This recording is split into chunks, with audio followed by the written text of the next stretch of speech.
인연을 끊고 싶다면 싸우지 말고 조용히 떠나라. 지금 이 글을 읽는 그대들의 머릿속에 한 사람이 떠오르지 않습니까? 수십 년을 알고 지냈지만 만나고 돌아오면 늘 속이 상하고 잠이 오지 않게 만드는 사람. 가족이라서, 친척이라서, 오랜 인연이라서 차마 선을 긋지 못하고 버티고 있는 관계. 그 사람의 얼굴이 지금 선명하게 떠오른다면 이미 그대들은 답을 알고 있는 것입니다. 60평생을 살아온 사람들은 압니다. 나이 들어 끊고 싶은 인연은 연인이 아니라는 것을. 말만 하면 상처를 주는 자식, 만날 때마다 부담만 주는 친척, 은근히 나를 이용하는 오랜 지인들. 이들과의 관계가 마음을 갉아먹고 있다는 사실을 알면서도 그대들은 차마 끊지 못하고 있습니다. 정약용은 유배지에서 이런 글을 남겼습니다. 사람을 떠나보낼 땐 말이 아니라 발걸음으로 떠나라. 그는 강진 땅에서 18년을 보내며 수많은 관계의 끝을 지켜보았습니다. 그 속에서 깨달은 것은 싸움으로 끝낸 인연은 결코 끝나지 않는다는 사실이었습니다. 사람들은 관계를 정리할 때 크게 두 가지 방법을 택합니다. 하나는 마지막에 모든 것을 쏟아내며 싸우는 것이고, 다른 하나는 조용히 발걸음을 멈추는 것입니다. 전자는 시원해 보이지만 마음속에 더 깊은 상처를 남기고, 후자는 담담해 보이지만 진짜 자유를 가져다 줍니다. 그대들도 경험해 보았을 것입니다. 참다 폭발해서 이제 다시는 보지 말자고 소리친 그 순간을.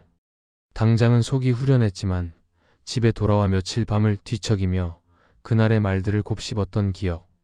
상대가 했던 말, 내가 하지 못한 말, 더 해야 했던 말들이 머릿속에서 끊임없이 재생되던 그 고통을. 정약용이 강진에서 만난 한 노인은 이렇게 말했습니다. 싸움은 인연을 자르는 칼이 아니라 매듭을 더 조이는 끈이요. 그 노인은 형제와 큰 싸움 끝에 10년을 말 한마디 섞지 않고 살았지만 그 10년 내내 형제 생각에서 벗어나지 못했다고 했습니다. 관계는 끝났지만 마음은 아직도 형제의 집 대문 앞에 서 있었던 것입니다. 이것이 바로 노년의 인연이 가진 무게입니다. 젊을 때는 새로운 관계가 끊임없이 생겨나기에 낡은 인연 하나쯤 버리는 것이 어렵지 않습니다. 하지만 60이 넘으면 새로운 인연은 드물고 남은 관계들은 수십 년의 세월이 쌓인 것들입니다. 그래서 더 끊기 어렵고 끊었을 때 더 큰 빈자리를 남깁니다. 그러나 정약용은 분명히 말합니다. 조용한 회수가 진짜 끝이라고. 소란스러운 이별이 아니라 발걸음을 조금씩 멀리하는 것이 진정한 마침표라고. 말로 싸우며 끝내려 하지 말고 그저 만나는 횟수를 줄이고 연락을 뜸하게 하고 마음을 조금씩 거두어 드리라고. 그것이 나를 지키는 방법이며 상대도 상처받지 않게 하는 유일한 길이라고. 지금 그대들의 머릿속에 떠오른 그 사람.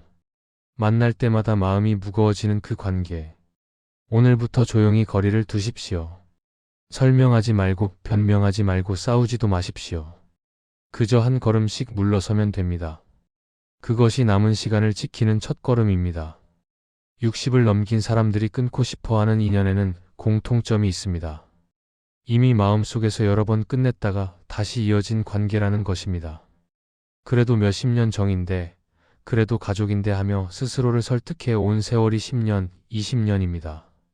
그 시간 동안 그대들은 참아왔고 이해하려 했고 먼저 손을 내밀어 왔습니다. 어느 날 더는 참을 수 없어 크게 다투며 이제 다시는 보지 말자고 소리칩니다. 그날은 속이 시원합니다. 오랫동안 사귀었던 말들을 쏟아냈으니 후련한 것도 당연합니다. 하지만 그 시원함은 오래가지 않습니다. 집에 돌아온 뒤 며칠 밤을 그때 했던 말과 듣기 싫었던 말을 되새기며 더 괴로워집니다. 정약용이 벼슬살이를 하던 시절 그는 많은 사람들의 이별을 지켜보았습니다. 마지막에 소리치고 돌아선 이들은 집에 와서도 혼잣말로 싸움을 이어갔습니다. 그때 이렇게 말할 걸 내가 그 말을 참았어야 했나. 아니야, 더 강하게 말했어야 해서 같은 후회가 끝없이 이어졌습니다. 반대로 조용히 발길만 끄는 이들은 시간이 갈수록 표정이 가벼워졌습니다. 왜 이런 차이가 생기는 걸까요? 싸우며 끝낸 관계는 끝이 아니라 새로운 시작이기 때문입니다. 말다툼은 상대방에게 마지막 메시지를 각인시키는 행위입니다. 네가 나한테 얼마나 잘못했는지 알아. 내가 얼마나 억울한지 알아 하는 메시지를. 그런데 그 메시지를 전하는 순간 그대들은 상대의 반응을 기대하게 됩니다. 사과, 후회, 변명, 그 무엇이든. 이 기대가 문제입니다. 기대가 있는 한 그 관계는 끝나지 않습니다. 그대들은 상대가 언젠가 연락해 오기를, 잘못을 인정하기를, 먼저 손을 내밀기를 기다립니다. 기다리는 동안 마음은 그 사람에게 묶여 있습니다. 육신은 떠났지만 마음은 여전히 그 사람의 집 대문 앞에 서 있는 것입니다. 강진에서 정약용은 한 부부를 보았습니다. 둘은 자식 문제로 크게 다투어 각방을 쓴 지 5년이 넘었습니다. 한 집에 살지만 말 한마디 섞지 않고 밥상도 따로 받았습니다. 그런데 이상한 일이었습니다. 두 사람은 서로를 의식하며 살았습니다. 남편은 아내가 어디 가는지, 누구를 만나는지 늘 신경 쓰고, 아내는 남편이 무슨 말을 하는지 귀를 기울였습니다. 정약용이 남편에게 물었습니다. 왜 이혼하지 않으십니까? 남편은 이렇게 답했습니다. 언젠가는 저 사람이 잘못을 깨달을 것이요. 5년을 각방 쓰며 산 이유가 상대의 사과를 기다리기 위해서였습니다. 관계를 끝낸 것이 아니라 끝나지 않은 싸움을 계속하고 있었던 것입니다. 노년의 싸움은 관계를 끝내는 것이 아니라 남은 기운마저 갉아먹는 일입니다. 60이 넘으면 체력도 정신력도 예전 같지 않습니다. 하루를 살아내는 것만으로도 피곤한 나이입니다. 그런데 그 귀한 에너지를 과거의 말다툼을 되새기고 상대의 잘못을 증명하려 애쓰고 언젠가 올지도 모를 사과를 기다리는 데 쓰고 있다면 그것은 삶을 버리는 것이나 다름없습니다. 정약용은 말합니다. 다투며 끊으려 할수록 그 사람에게 더 깊이 묶인다. 이것이 노년 인연의 역설입니다. 크게 싸우고 돌아서면 끝날 것 같지만 실제로는 그 싸움이 새로운 매듭을 만듭니다. 그 매듭을 푸는데 또다시 몇 년이 걸립니다. 그렇게 귀한 시간이 흘러갑니다. 그대들이 진짜 끝내고 싶다면 싸우지 마십시오. 마지막 한마디를 남기고 싶은 유혹을 참으십시오. 그저 조용히 아주 천천히 멀어지십시오. 그것이 나를 지키는 길이고 남은 시간을 되찾는 유일한 방법입니다. 관계를 계속 가져가야 할지 헷갈릴 때가 있습니다. 상대가 나쁜 사람은 아닌데 만나고 나면 왠지 모르게 마음이 무겁습니다. 오랜 인연이니 끊기는 아깝고 그렇다고 계속 만나자니 부담스럽습니다. 이럴 때 정약용은 세 가지를 살펴보라고 합니다. 첫째, 만나고 돌아오는 길에 어깨가 가벼운가, 무거운가. 이것이 가장 정직한 신호입니다. 말로는 좋은 시간이었어, 다음에 또 보자 하지만 집으로 가는 길에 마음은 거짓말을 하지 않습니다. 어깨가 축 처지고 한숨이 나오고 집에 들어서자마자 소파에 털썩 주저앉게 된다면 그 관계는 이미 나를 지치게 하고 있는 것입니다. 둘째, 그 사람에게서 전화가 오면 반가운가, 숨이 먼저 막히는가. 전화벨이 울릴 때 그대들의 첫 반응이 무엇인지 돌아보십시오. 아, 그 사람이네 하며 웃음이 나오는지 아니면 또 무슨 일이지 하며 한숨부터 나오는지. 후자라면 이미 관계는 부담이 되어 있습니다. 셋째, 대화를 마친 뒤 고마움이 남는가, 억울함이 남는가. 통화를 끊거나 만남을 마쳤을 때 마음속에 무엇이 남는지가 중요합니다. 오늘도 좋은 이야기 들었어, 기분이 나아졌어 같은 온기가 남는다면 좋은 관계입니다. 하지만 왜 나만 호구 같지, 또 내가 들어줬네 같은 억울함이 남는다면 그 관계는 균형이 깨진 것입니다. 정약용이 강진에서 만난 한 노인의 이야기입니다. 그는 30년 지기 동창들과 매달 모임을 가졌습니다. 모이면 옛날 이야기로 웃고 떠들었습니다. 겉으로 보기에는 화목한 모임이었습니다. 하지만 노인은 집에 올 때마다 기분이 가라앉았습니다. 친구들은 자랑만 하고 자기 말만 하고 다른 사람 이야기는 듣지 않았습니다. 노인이 무슨 말을 해도 그래서 그런 건 별로 중요하지 않아 하며 넘어갔습니다. 어느 날 노인은 모임에 나가지 않았습니다. 연락이 왔지만 핑계를 대고 빠졌습니다. 한 번, 두 번, 세 번. 그렇게 반년을 빠지자 연락도 뜸해졌습니다. 처음에는 미안한 마음이 들었지만 시간이 지나자 마음이 가벼워졌습니다. 매달 모임 날짜를 의식하며 긴장하지 않아도 되고 모임 다녀온 날 저녁 기분이 안 좋을 일도 없어졌습니다. 또 다른 사람의 이야기입니다. 60대 여성이었는데 형제 중 한 명과의 관계가 그랬습니다. 그 형제는 연락을 할 때마다 돈 이야기, 부탁, 자식 문제뿐이었습니다. 이번에 애가 학원비가 필요한데 이사하는데 좀 도와줄 수 있어. 요즘 사업이 어려워서 같은 말들. 전화를 끊고 나면 가슴이 답답하고 하루가 망가졌습니다. 그 여성은 정양용에게 물었습니다. 형제인데 어떻게 끊을 수 있겠습니까? 정양용은 이렇게 답했습니다. 끊으라는 것이 아니라 마음을 지키라는 것입니다. 가족이라는 이름으로 나를 소진시키는 관계라면 그것은 가족이 아니라 짐입니다. 말로 우리는 인연이다, 우리는 가족이다, 우리는 친구다 하며 포장해도 만나고 난 뒤 마음이 지쳐 있으면 이미 그 인연의 수명은 끝난 것입니다. 의무감으로 체면으로 남들 시선 때문에 억지로 이어가는 관계는 관계가 아니라 노역입니다. 정양용은 유배 시절 깨달았습니다. 진짜 인연은 만나고 나서 기운이 생기는 관계라고. 함께 있을 때 마음이 편하고 헤어질 때 아쉽고 다음을 기대하게 만드는 사람이 진짜 인연이라고. 반대로 만나기 전부터 부담스럽고 만나는 동안 긴장하고 헤어지고 나서 후회하는 관계라면 그것은 인연이 아니라 업보라고. 그대들도 자신의 관계들을 돌아보십시오. 만나고 돌아오는 길의 마음, 전화벨이 울릴 때의 첫 감정, 대화 후에 남는 것이 무엇인지. 그 세 가지가 모두 무겁고 답답하다면 이미 답은 나와 있습니다. 이제는 조용히 거리를 두어야 할 때입니다. 유배지에서 정양용은 두 부류의 사람을 보았습니다. 인연을 정리하는 방식이 완전히 달랐던 두 부류. 한쪽은 떠들며 끊었고 한쪽은 조용히 멀어졌습니다. 시간이 지나자 둘의 삶은 완전히 다른 모습이 되었습니다. 떠들며 끊는 사람들이 있습니다. 이들은 마지막에 싸움을 크게 벌입니다.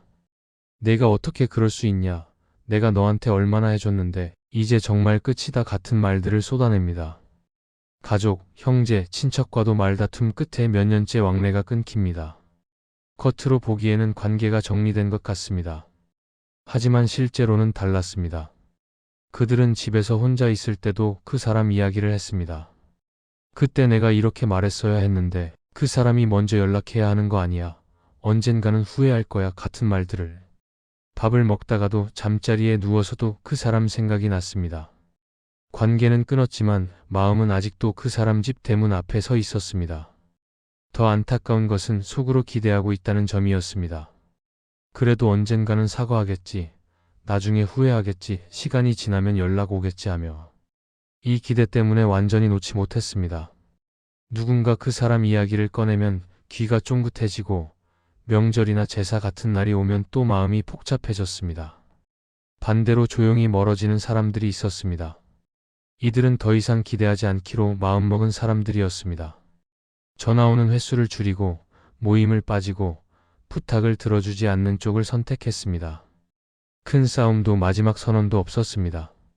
그저 요즘 몸이 좀 안 좋아서, 이번엔 바빠서, 다음에 봅시다 같은 짧은 말만 남겼습니다. 처음에는 상대방이 눈치채지 못했습니다.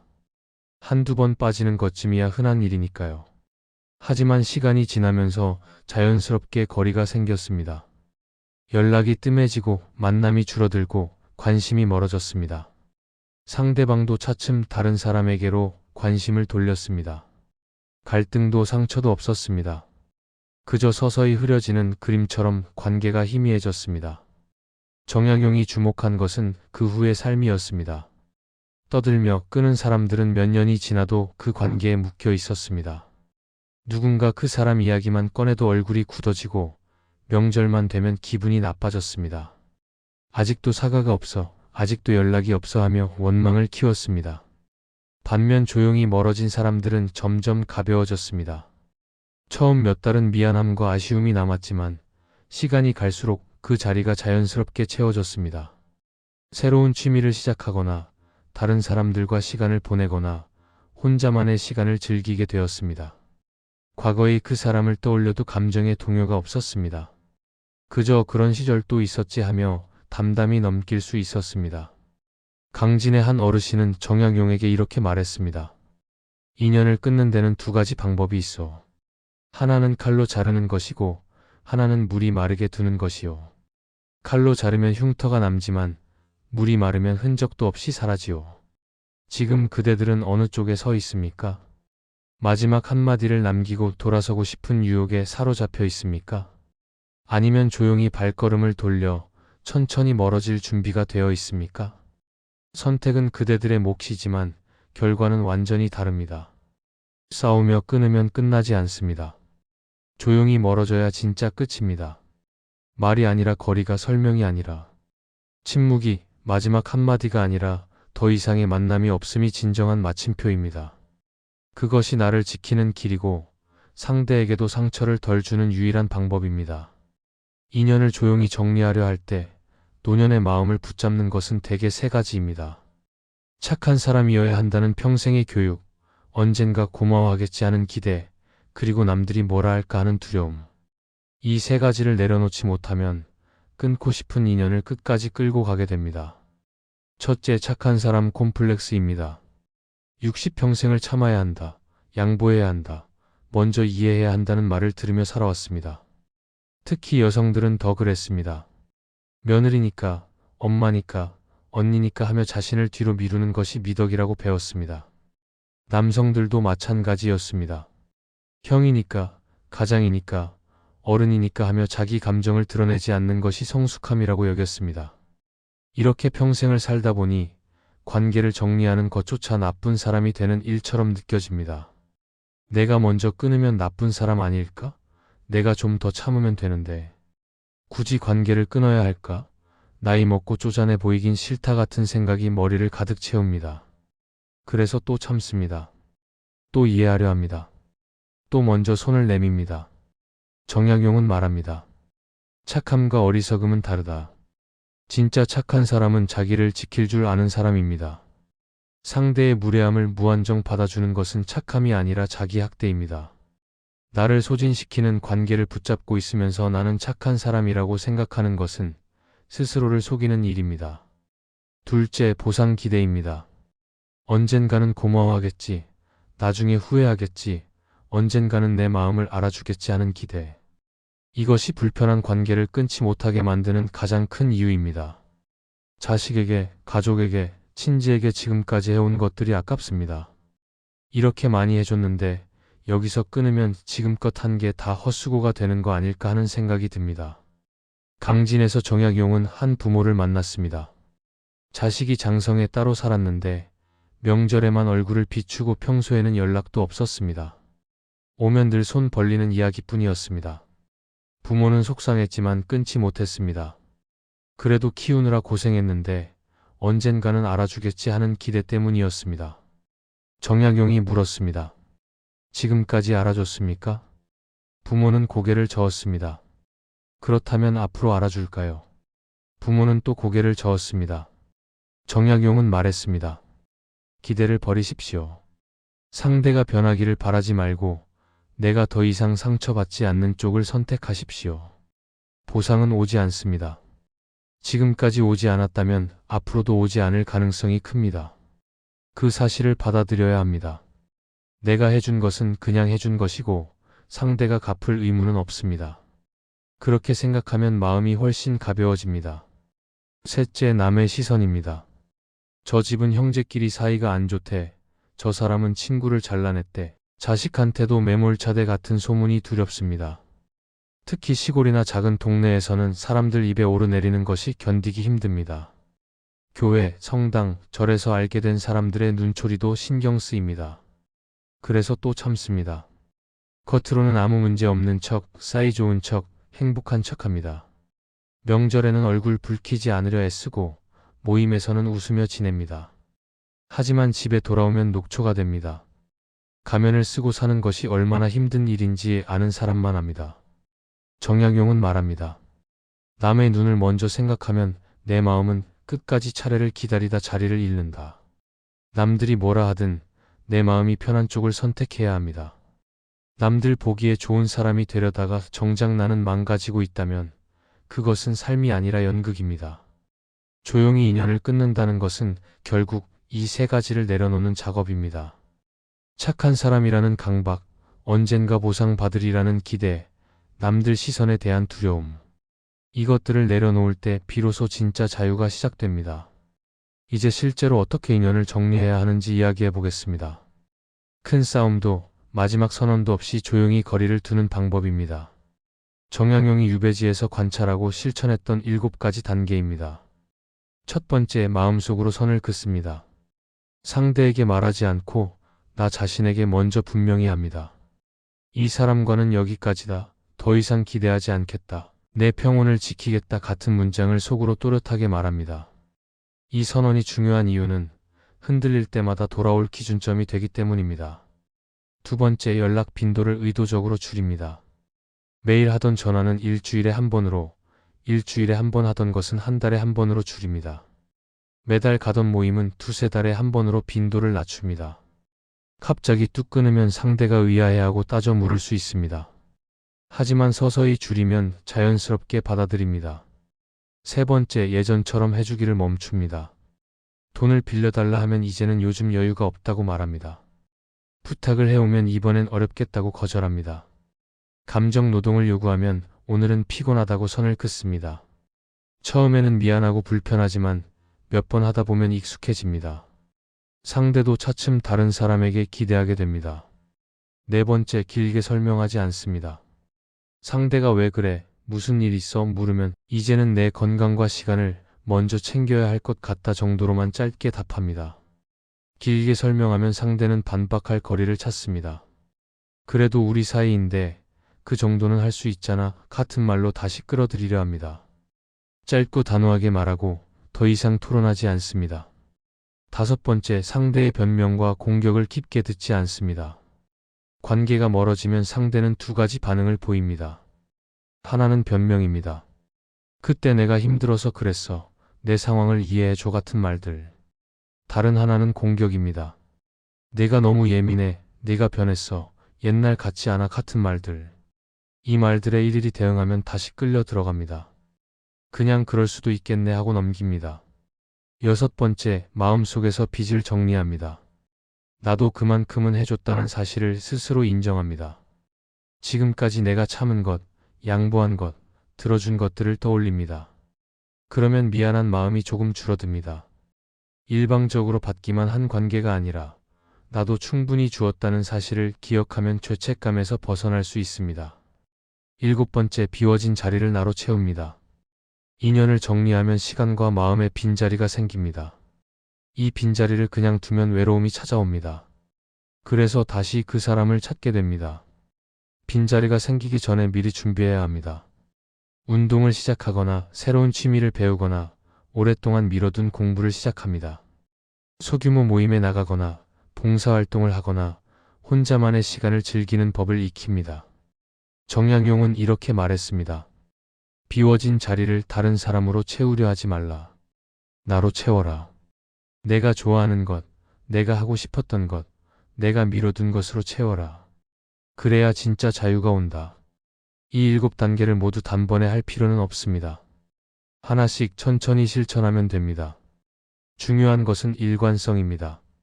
한 번 선을 그었으면 다시 흔들리지 않아야 합니다.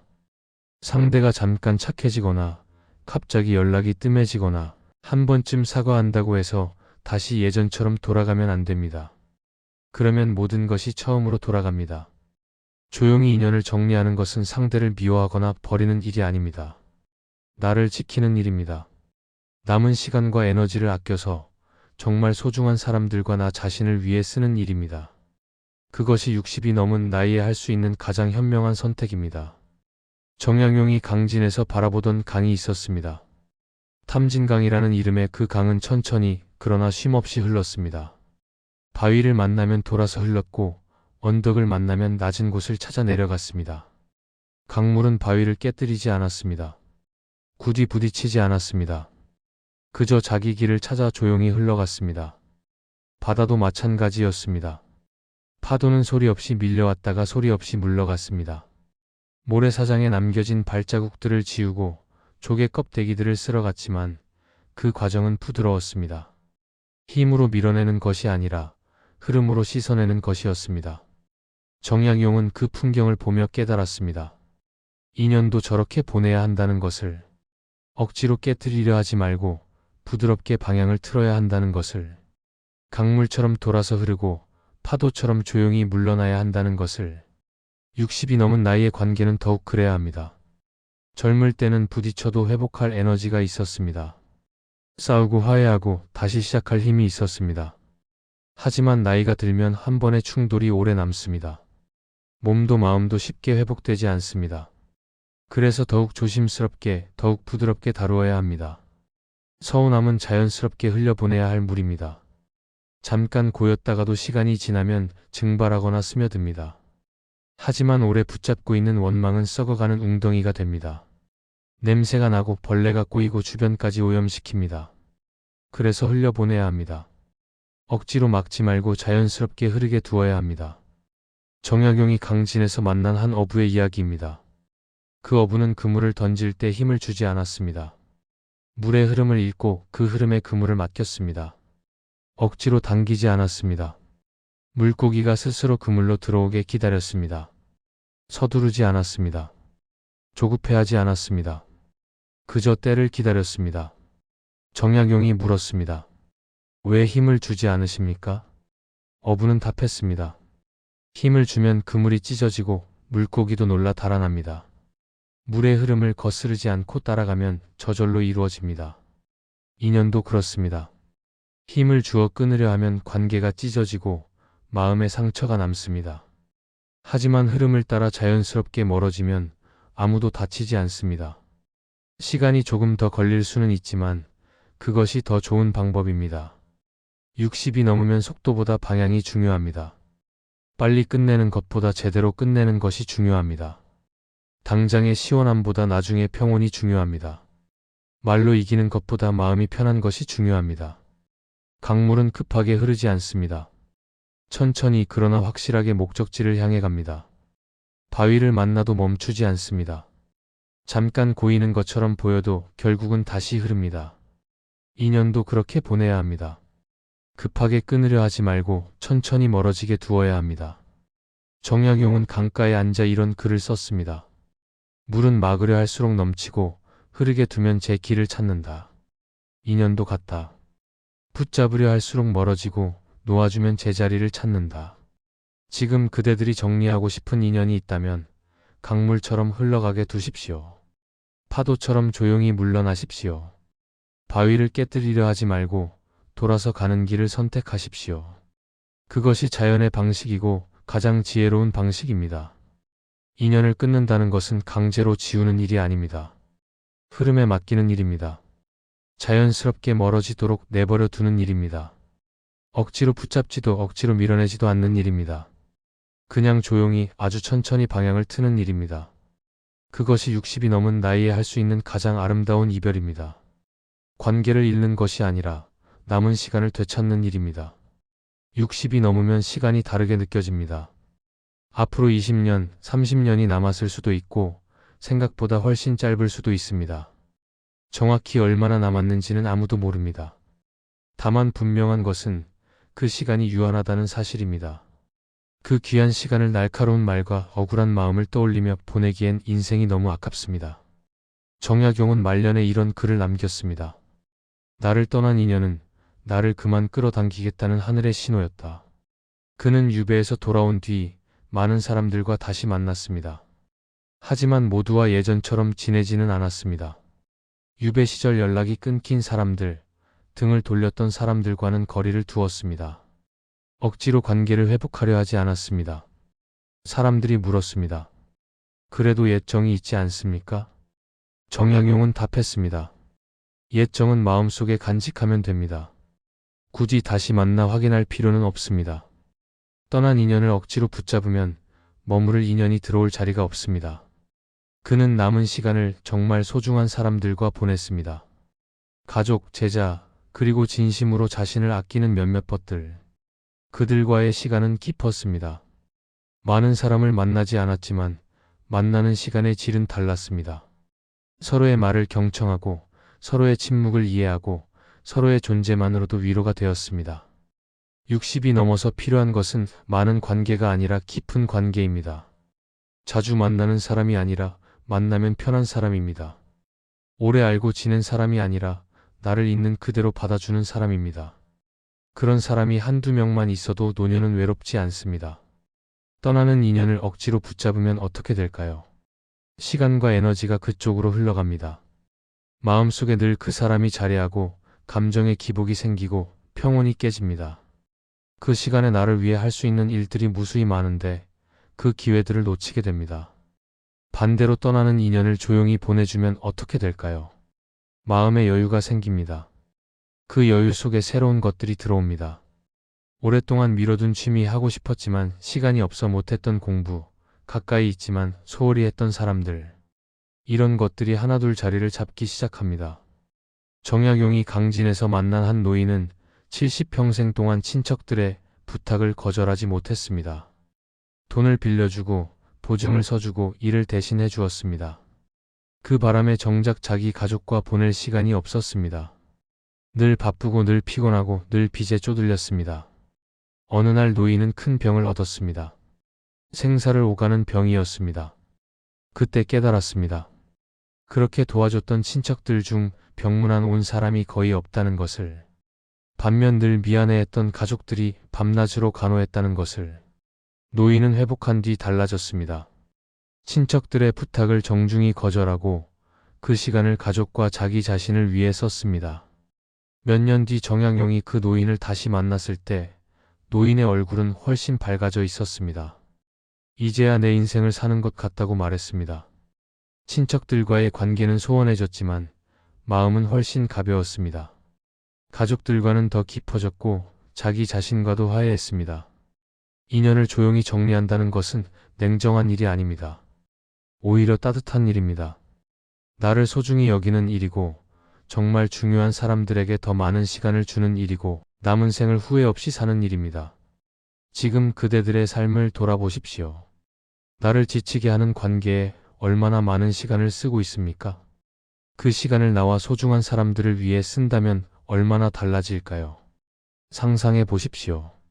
전화벨이 울려도 숨이 막히지 않는 삶을, 명절이 두렵지 않은 삶을, 누군가의 부탁에 떨지 않는 삶을.